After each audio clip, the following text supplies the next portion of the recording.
Good girl, माशाल्लाह। Next, इसको लिख रहने दो, रेस ना करना, नेक्स्ट फिर लिखो। गुड जॉब, माशाल्लाह।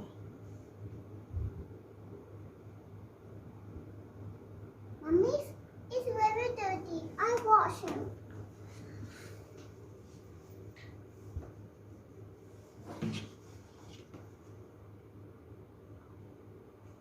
तो फ्रेंड अस्सलाम वालेकुम। तो जी कैसे हैं आप सब? जी मैं बिल्कुल ठीक, आपकी दुआओं के साथ। जी ये है ईद का सेकंड डे जो कि मैं आपके साथ आज शेयर कर रही हूँ। और मैंने आपको अपनी लास्ट वीडियो में बताया था कि मैंने ईद के जो व्लॉग्स हैं अपने स्टॉप किए हुए हैं। इंशाल्लाह वो मैं आपके साथ अब शेयर करती रहूँगी। ईद की मसरूफियत की वजह से मैं अपना जो है वीडियो वगैरह पे काम नहीं कर पा रही थी। जी कल की जो है यानी कि ईद के फ़र्स्ट डे की इतनी मसरूफियत थी कि अगला दिन तो उठा ही नहीं जा रहा था। खैर आराम से नींद वगैरह पूरी करके जो है फिर हम लोग उठे और बच्चे भी फिर सोते ही रहे। तो मुझे जो है फिर सुबह में कॉल आई मेरी सिस्टर की कि आज जो है ना तुमने मेरी तरफ ना खाने पे आना है। बस दिन के जो फिर एक रूटीन होती है वो इसी तरह से फिर तैयारी में लग जाती है कि हम लोगों ने रात को निकलना है। और ज़ाहिरी बात है फिर जब आपका कोई प्लान हो तो किसी के साथ हो तो फिर तो आपने जल्दी ही निकलना होता है। तो मैं ज़्यादातर जो है ना रात को ही निकलती हूँ। मेरा दिन जो है वो घर पे गुज़रता है। और चाहे मैं रात को 8 बजे 9 बजे या 10 बजे कहीं निकलूँ, लेकिन मैंने जाना रात में ही होता है। मैं दिन में नहीं निकल सकती कहीं पे भी। तो बस जब यहाँ पे का जो है मुझे कॉल आई रास्ते में कि तुम कहाँ पे हो और अभी तक पहुँची नहीं हो, टाइम बहुत हो गया है। तो मैंने कहा तुम्हें पता तो है कि बच्चों के साथ निकलना कितना मुश्किल है। बस मैं पहुँचने वाली हूँ, तो मुझे ये बताओ कि मैंने आना कहाँ पे है। कहती है कि तुमने इधर बहरिया में ना जो बटकराई है ना वहाँ आना है। खैर जब हम लोग बटकराई पे पहुँच गए तो हस्बे मामूल मोहम्मद जो है वो अपना पैम्पर भी गंदा कर चुका था। और ये मेरे साथ हर जगह पे जाके होता है। लास्ट टाइम भाई ने सहरी जब मेरी की हुई थी तब भी वहाँ पे यूं ही हुआ, मैंने इसका पैम्पर नीट किया। इसी तरह से यहाँ पे मैं गाड़ी में थी, फिर इसने पैम्पर गंदा कर दिया। तो मुझे सलमान कहते हैं चलो कोई बात नहीं, रिलैक्स रहो, वहाँ जाके कर लेंगे साफ़। जब हम वहाँ पहुँचे तो जी वो था डेरा। मैंने कहा वैसे जो है स्वीटी यहाँ पे बुकिंग नहीं करवा सकती, मुझे लगता है सलमान वो नज़र भी नहीं आ रहे, हम गलत जगह पे आ गए हैं। सलमान कहते हैं तुम पहले जाओ इसको फ्रेश करो, ठीक है देखते हैं। खैर वही बात हुई, मोहम्मद को जो है मैंने जल्दी से फ़्रेश किया। जब बाहर आई सलमान कॉल करें उसको नंबर ना मिले, फिर फ़ोन करें तो उनका नंबर बन जा रहा हो। सलमान कहते हैं पता नहीं वो कहाँ पे है। मैंने पूरा जो है रेस्टोरेंट चेक करवा लिया जो डेरा था बना हुआ, मुझे वो यहाँ वहाँ नज़र नहीं आए। तो जो है हंसी आई, मैंने कहा चलो जो भी है वो यहाँ हो या जहाँ पे भी हो मेरा तो काम हुआ ना। मोहम्मद तो फ्रेश हो गया, मैं मेंटली तौर पर रिलैक्स हो गई। खैर फिर जी कॉल मिली तो कहती है नहीं हम डेरा पे नहीं हैं, हम बटकराई पे हैं जो कि बहरिया में रेस्टोरेंट बना हुआ है दूसरी साइड पे, तुमने आना है। जब हम वहाँ पे गए तो वहाँ जाने के बाद पता क्या चला कि वहाँ तो रश ही बहुत ज़्यादा है। और उन्होंने जो है घंटा वेट करने का कहा है कि जी आप वेट करें, हम भी जगह खाली करेंगे फिर आपको बताएंगे, तो फिर हम आपसे आपका ऑर्डर लेंगे। मैंने बहनोई को कहा कि आप उनसे जाके कहें कि आप हमारा ऑर्डर ले लें, हम वेट कर लेते हैं, उतने टाइम में टेबल खाली हो जाएगी, तब तक हमारा ऑर्डर भी रेडी होगा। घंटा तो लगता ही है ना खाना बनने में। तो खैर वो मेरे कहने पे चले तो गए, पूछ के आए तो कहते नहीं ऑर्डर नहीं ले सकते हम आपसे, पहले हम जगह खाली करवाएंगे होगी देन हम आपसे आपका ऑर्डर लेंगे। तो मैंने कहा कि यार अभी तो हम सबको लग गई है भूख और टाइम भी बहुत हो गया है, तो बेहतर यही है कि आओ हम ना उस डेरा पे ही चलते हैं और वहाँ जाके खाते हैं। वहाँ का इन्वायरमेंट अच्छा है, हम बैठ सकते हैं, इतनी गर्मी भी नहीं है। बेटी ने यही कहा कि देख लो अगर तुम्हें कोई मसला नहीं है तुम चले जाते हैं। मैंने तो गर्मी की वजह से जो है वहाँ पे नहीं करवाया था, तो मैंने कहा कोई मसला नहीं है। और आप यकीन करें जब हम लोगों ने वहाँ से जब गाड़ी अपनी रिवर्स की, हर रेस्टोरेंट फुल था, कोई जगह ऐसी नहीं थी जो खाली हो। यही हंस रहे थे कि रमज़ान में ना लेडीज़ ने बहुत जो है ना कुकिंग की है, तो वो फिर ईद पे यही कहती हैं कि जो है ना बाहर जाएंगे और आराम से खा के आएंगे, तो घर पे जो है ना कुकिंग वाला काम हम नहीं करेंगी।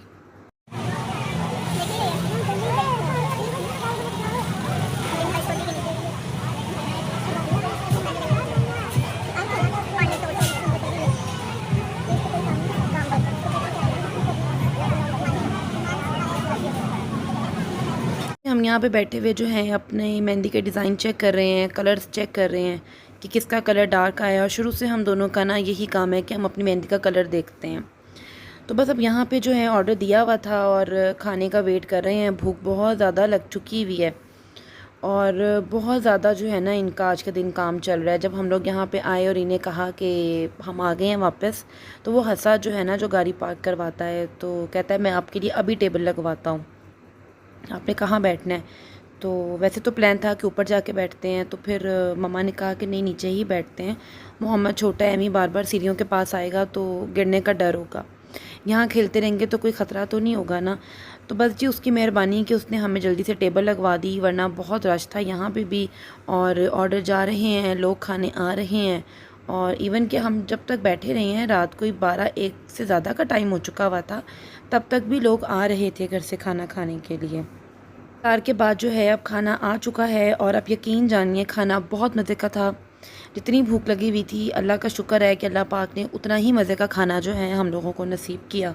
वगैरह मैं खा रही थी तो मुझे बहन ने कहा कि तुमने जो है ना खाना खाने के बाद मेरे साथ घर जाना है, तो चाय जो है ना हम घर जाके पियेंगे। तो मैंने कहा तुम चाय रहने दो, मैं चाय के लिए फिर आ जाऊँगी। तो कहती नहीं नहीं, तुमने मेरे साथ घर जाना है, अभी यहाँ से नहीं वापस जाना, वरना प्लान यही था कि तुम पहले घर आओगी फिर हम इकट्ठे निकलेंगे। खाना हम लोगों ने खा लिया है और बस अब हम लोग यहाँ से निकल रहे हैं बहन की तरफ जाने के लिए। तो सोचा कि जो है कोई ग्रुप पिक्चर वगैरह ले लेते हैं। तो माशाल्लाह से जी आंटी अंकल बहुत अच्छे हैं, ज़ईम भाई के जो अम्मी अब्बू हैं बहुत अच्छे हैं माशाल्लाह से। बस जी मैं बहन की तरफ अब निकल रही हूँ, अब आप मेरे साथ रहिए और इस सफ़र को एंजॉय कीजिए।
ये क्यों लेकर आई हो?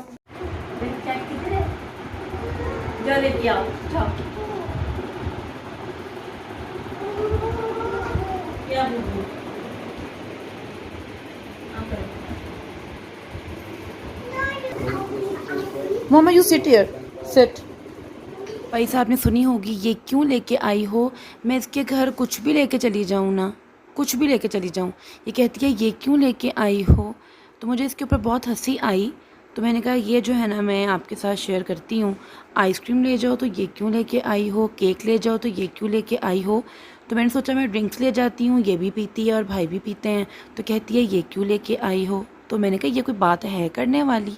बस बाहर से जब आ जाओ और घर आने के बाद चाय मिल जाए और रिलैक्स होके बैठ जाओ ना, तो बहुत सुकून आता है। बाहर जाने का एक अपना मज़ा है, घर में बैठने का एक अपना मज़ा है।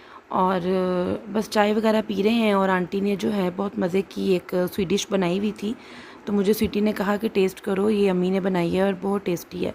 तो सच में बहुत ही मज़े की थी। और अगर खाने के अलावा अगर इसको मैं लेती तो शायद मुझे ज़्यादा मज़ा आता इसका। बस यहाँ पे जो है मेरे बच्चों की फरमाइश थी कि हमें जो है ना ये कैट लेके जानी है, तो मलिहा बैठ के सिलेक्ट कर रही है कि मैं वाइट वाली लूँ या मैं ब्लैक वाली लूँ। तो मुझे बहन फ़ोर्स कर रही है कि ले लो ना, एक ले लो, कोई बात नहीं। तो मैंने कहा ये नहीं हो सकता, पहले मैं इन दोनों को संभालती हूँ और तीसरी मैं बिल्ली संभालूँ। तो मुझे तो वैसे ही मिनट मिनट हाथ धुलवाने का मसला है, और मैं अब यहाँ पे ये चीज़ भी करूँ। और यहाँ मलिहा ने इसको किस की थी और इसको मेरे से डांट पड़ी है, मैंने अपनी वो वॉइस जो है ना बंद की हुई है। तो मलिहा कैट को जो है ना किस नहीं करते, क्या हो गया। बस ये देख के ना इंग्लिश मूवीज़ और कार्टून्स, तो ये समझती है कि जैसे कि ये वही बन गई है, बस समझ से बाहर है। डॉग मैं बाहर लेके चली जाऊँ पार्क में तो कहती है मुझे डॉग ले दो, मुझे जो है ये डॉग हाथ में पकड़ना है, कुछ इसकी समझ नहीं आती ये क्या है। बैठे हुए ना एकदम जो है ना मुझे बिल्लियों की आवाज़ें आईं, तो मैंने कहा ये क्या हुआ है, ये क्यों बोल रही हैं। तो कहती है कि वो कोई किचन में रह गई होगी, दरवाज़ा बंद हो गया होगा। तो बस मैंने कहा यही मसले मसाइल हैं, मैं पहले इन दोनों को जो है वो टैकल करती हूँ, तो मैं अब तीसरी बिल्ली भी टैकल करूँ, तो ये नहीं हो सकता। ज़ाहिरी बात है, जानवर की भी एक ज़िम्मेदारी होती है उसको शावर देने की, उसके नेल कट करवाने की, उसकी वैक्सीनेशंस करवाने की, उसकी डाइट की, हर चीज़ की। अगर मैंने कहीं जाना है तो फिर मुझे टेंशन कि पता नहीं पीछे इसे कौन देखेगा, कौन सँभालेगा। तो ये चीज़ें बहुत मुश्किल हैं। हाँ, मुझे पैरट्स रखने का बहुत शौक़ है और मेरे पास मेरे पैरट्स थे भी। कॉकटेल रखे हुए थे मैंने, और जो कलरफुल जो ऑस्ट्रेलियन बर्ड्स होते हैं वो रखे हुए थे। सारी जो है ना ये सब गर्मी की वजह से ना फ़ौत हो गए थे। अच्छा जी, अब आप मुझे इजाज़त दीजिए, मैं इंशाल्लाह नेक्स्ट वीडियो आपके साथ बहुत जल्द शेयर करती हूँ। तब तक के लिए दुआ में याद रखिएगा। अल्लाह हाफ़िज़।